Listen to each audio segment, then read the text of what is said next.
کہ میرے پاس اتنا علم ہے کہ میں نے کہیں پڑھا ہو حضور صلی اللہ علیہ وسلم کے جوتے چوری ہوئے تھے۔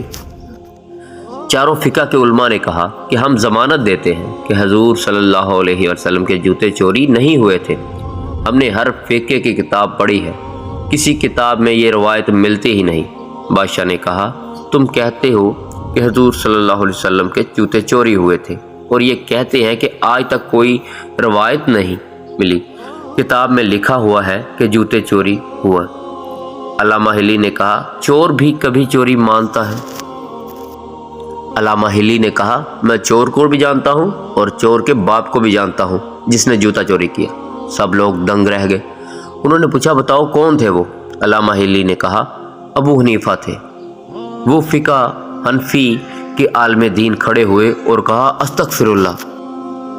ابو حنیفہ حضور صلی اللہ علیہ وسلم کے زمانے میں پیدا ہی نہیں ہوئے تھے۔ ہمارا امام تو حضور صلی اللہ علیہ وسلم کی وفات کے 70 سال بعد پیدا ہوئے۔ علامہ ہلی نے کہا ہو سکتا ہے میں بھول گیا ہوں۔ علامہ ہلی نے پھر کہا وہ امام شافعی تھے جس نے جوتے چوری کیے۔ فقہ شافعی کے عالم دین کھڑے ہوئے اور کہا امام شافعی حضور صلی اللہ علیہ وسلم کی وفات سے 82 سال بعد پیدا ہوئے، وہ تب بھی نہیں تھے۔ علامہ ہلی نے کہا میں شاید بھول رہا ہوں، مجھے لگتا ہے امام مالک نے جوتے چوری کیے تھے۔ فقہ مالکی کا عالم دین کھڑا ہوا اور کہا بادشاہ سلامت یہ جھوٹ بولتا ہے، امام مالک تو حضور صلی اللہ علیہ وسلم کی وفات کے 120 سال بعد پیدا ہوئے۔ علامہ ہلی جھوٹ بول رہا ہے۔ علامہ ہلی کہتے ہیں پھر ایک ہی رہ گیا ہے، مجھے لگتا ہے امام احمد بن حنبل ہوگا۔ ہاں امام احمد بن حنبل ہی تھے جس نے حضور صلی اللہ علیہ وسلم کے جوتے چوری کیے تھے۔ فقہ احمد بن حنبل کے عالم دین اٹھے اور کہا احمد بن حنبل تو حضور صلی اللہ علیہ وسلم کے وصال کے 150 سال بعد پیدا ہوئے تھے، انہوں نے کیسے جوتے چوری کر لی؟ بادشاہ کو یہ سن کر بہت غصہ آیا اور کہا میں نے اپنا مسئلہ حل کرنے کے لیے آپ کو بلایا تھا اور تم لوگ اپنا مسئلہ لے کر بیٹھ گئے ہو۔ بادشاہ نے کہا ہلی تم کون ہو؟ تم تو چھوٹے بچے ہو اور وہ عالم دین اتنی بڑی عمر کے لوگ ہیں اور تم ان کے سامنے ان کے اماموں کی توہین کر رہے ہو۔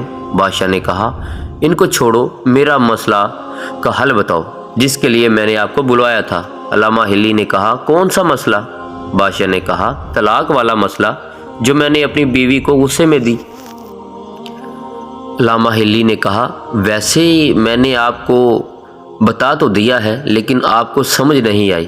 بادشاہ نے کہا تم نے کیا بتایا ہے؟ علامہ ہلی نے کہا تم دین محمدی اور شریعت ان سے لے رہے ہو، ان سے مسئلے پوچھ رہے ہو جن میں سے کسی ایک کا بھی امام حضور صلی اللہ علیہ وآلہ وسلم کی زندگی میں موجود ہی نہیں تھا، پیدا ہی نہیں ہوا تھا۔ کوئی 70 سال، کوئی 80 سال، کوئی 120 سال، کوئی 150 سال پیدا ہوا۔ ان کو کیا پتہ طلاق کیسے ہوتی ہے، نکاح کیسے ہوتا ہے، حلال کیا ہے، اور ان کو کیا پتہ جائز کیا ہے ناجائز کیا ہے۔ بادشاہ سنتے ہی کھڑا ہو گیا جیسے کسی کو کرنٹ لگ جاتا ہے۔ تو علامہ ہلی کو بچہ کہہ رہے تھے، وہ بادشاہ اب علامہ ہلی کو علامہ صاحب کہہ کر بلانے لگا، اور بادشاہ علامہ ہلی کے پاس آئے اور ماتھا چوم کر کہا جو بات مولوی نے مناظرہ کر کے نہیں مانی وہ تم نے جوتوں سے منوا لی۔ دربار میں موجود سب لوگوں نے کہا جس فقہ کا بچہ اتنا سمجھدار ہو ان کے عالم کتنے سمجھدار ہوں گے، ان کے امام کتنے سمجھدار ہوں گے۔ بادشاہ نے پھر علامہ ہلی سے مخاطب ہو کر کہا تمہاری کون سی فقہ ہے؟ کہا فقہ جعفریہ۔ بادشاہ نے کہا آپ کے فقہ کے بانی حضور صلی اللہ علیہ وسلم سے کتنے سال بعد پیدا ہوئے؟ علامہ ہلی نے کہا ان کے اماموں کی تاریخ پیدائش میں نے بتائی، اب ان علماء سے کہو میرے امام کی تاریخ بتائیں۔ سب کے سر شرم سے جھک گئے۔ علامہ ہلی نے کہا میرا امام وہ ہے جس نے آنکھیں حضور صلی اللہ علیہ وسلم کے ہاتھوں میں کھولی، میرا تو امام وہ ہے جس کو گٹھی نبی پاک صلی اللہ علیہ وآلہ وسلم نے اپنی زبان مبارک سے دی، میرا امام وہ ہے جو کھیلا نبی کے ہاتھوں میں، میرا امام وہ ہے جو پیدا ہی کعبے میں ہوا۔ بادشاہ نے دوسرے مولوی سے مخاطب ہوتے ہوئے کہا یہ ٹھیک کہہ رہا ہے؟ سب علماء نے کہا بے شک یہ ٹھیک کہہ رہا ہے۔ بادشاہ نے کہا واقع ہے اس کے امام کو گٹھی حضور صلی اللہ علیہ وسلم نے اپنی زبان مبارک سے دی؟ سب نے کہا جی ہاں۔ بادشاہ کیا اس کا مطلب تو یہ ہوا کہ اس کے امام نے جو دین لیا ہے وہ سیدھا محمد صلی اللہ علیہ وآلہ وسلم سے لیا ہے؟ سب علماء نے کہا جی ہاں۔ بادشاہ علامہ ہلی سے پھر مخاطب ہوا اور کہا جنہوں نے حضور صلی اللہ علیہ وآلہ وسلم کی زبان چوس چوس کر دین حاصل کیا، ان کی فقہ میں کیا غصے میں طلاق ہو جاتی ہے؟ علامہ ہلی نے کہا نہیں، فقہ جعفر صادق میں غصے میں دی جانے والی طلاق نہیں ہوتی، صرف کہہ دینے سے طلاق نہیں ہوتی۔ ساتھ کھڑے دوسرے فقہ کے علماء بولے آپ دلیل سے جواب دیں۔ تمام مولوی پریشان ہو گئے اور بادشاہ کی جان میں جان آ گئی۔ علامہ ہلی نے کہا 4 مولوی ہیں، 4 دلیلیں دیتا ہوں۔ بادشاہ نے کہا تم ایک دلیل دیو، میرا کام ہو جائے گا۔ علامہ ہلی نے کہا بادشاہ سلامت، جو شرطیں دین محمدی میں نکاح کے وقت ہیں وہی شرطیں دین محمدی میں طلاق کے وقت بھی ہیں۔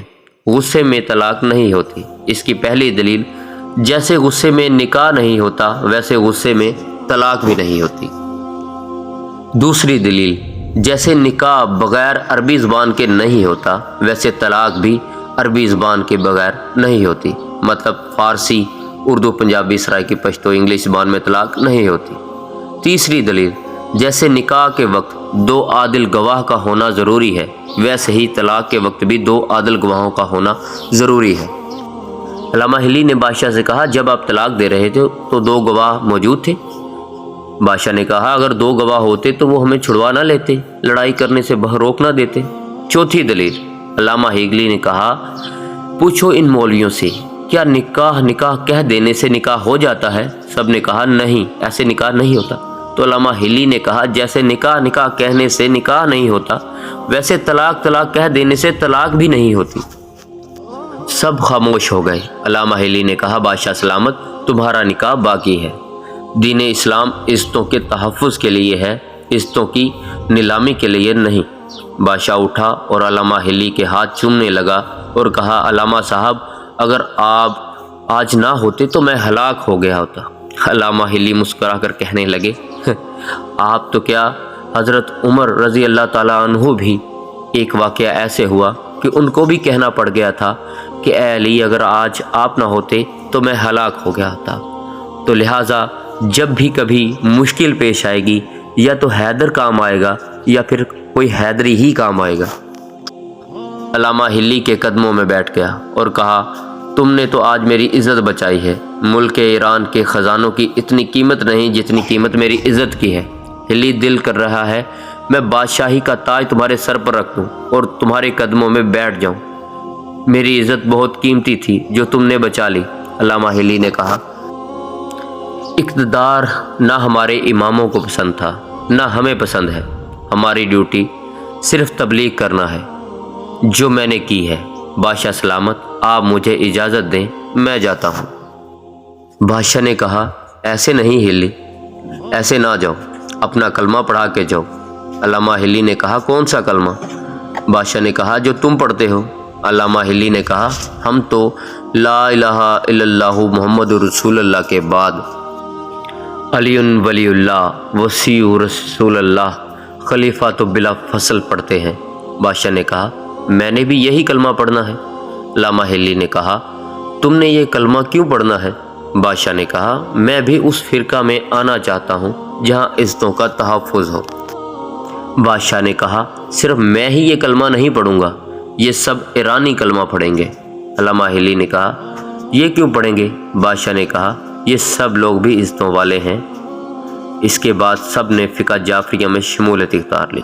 یہ ہے فقہ جعفریہ کا مختصر تعارف جو ایران نے قبول کیا، اور یہ سب علامہ ہلی رحمۃ اللہ علیہ کی وجہ سے ہوا۔ اللہم صلی علی محمد وعلی محمد وعجل فرجہ بقائم آل محمد صلی اللہ علیہ وآلہ وسلم۔